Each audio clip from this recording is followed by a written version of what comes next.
Ayan, hello po no. Shoutout po sa ating lahat. Nagbabalik ang inyong lingkod sa 26 TV. Ngayon po rin may reaction video po tayo, no? At syempre po, bago tayo magsimula, sa mapagpalang araw po muna sa ating ama ng Kalingap, Kuya Bal Santos Matubang, Tiin na Kalingap Rob, Miss Jack Matubang, at sa lahat po ng mga sponsor na nandyan pa rin po sa Kalingap, tumutulong. Ayan po, shoutout po sa inyong lahat. God bless more. At syempre po, Kalingap Striker, shoutout po sa inyong lahat dyan. Hindi ko na po kayo maisa-isa at to all Kalingap Reactor, shoutout po sa inyong lahat. At siyempre, ayan, ang ating reaction po dito ay patungkol nga po dito sa sinasabi po na reactor, collector.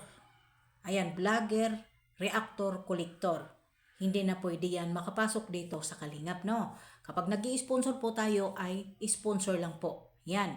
Yan po ang ano po natin. Ano nga po ba ang mga ano po ba ang mga consequences? Bakit nga po ba ang dami-daming umalma dito sa sinasabi po ni Kalingap Rob, no?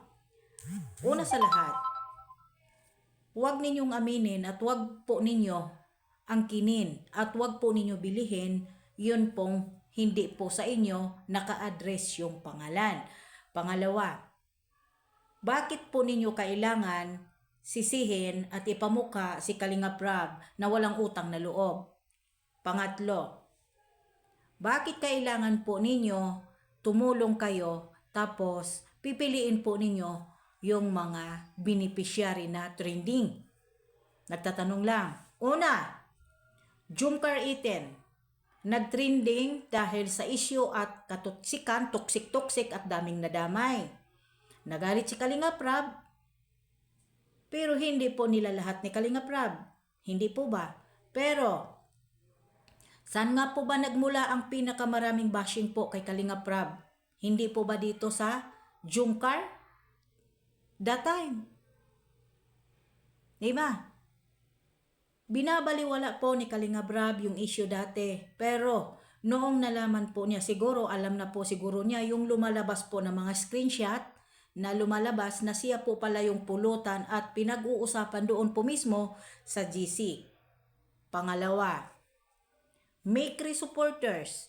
Yung Jumcar lumipat sa Mikres. Hindi ko po nila lahat yung mga supporter po ng Mikres. Shout out sa inyong lahat, no?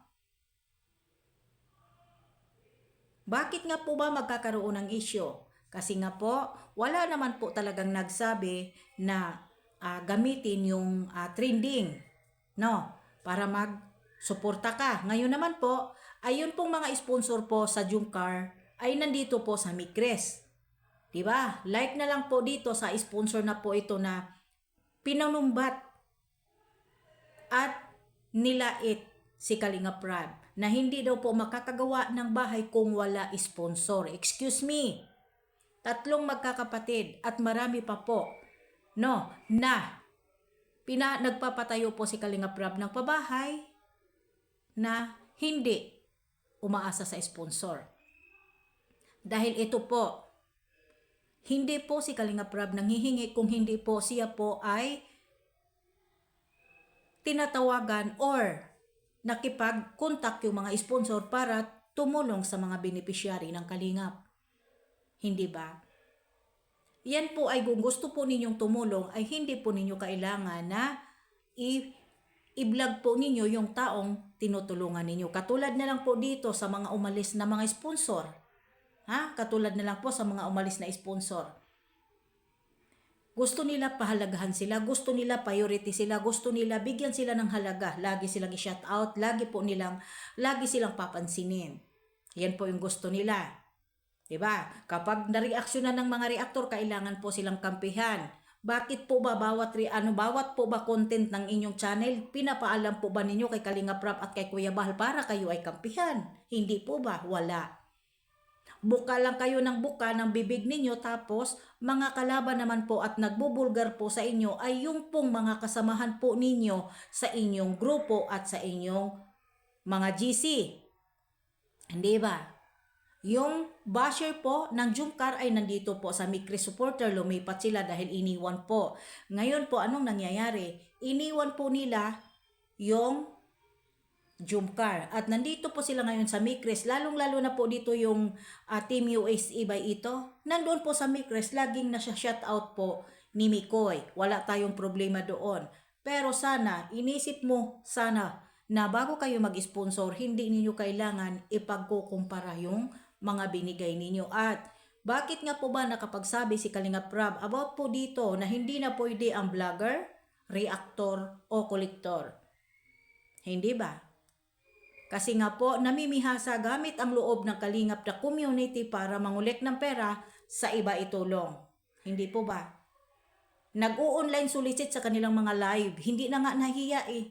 Nagpakapakala na lang ng muka tapos tumutulong po sa iba. Diba?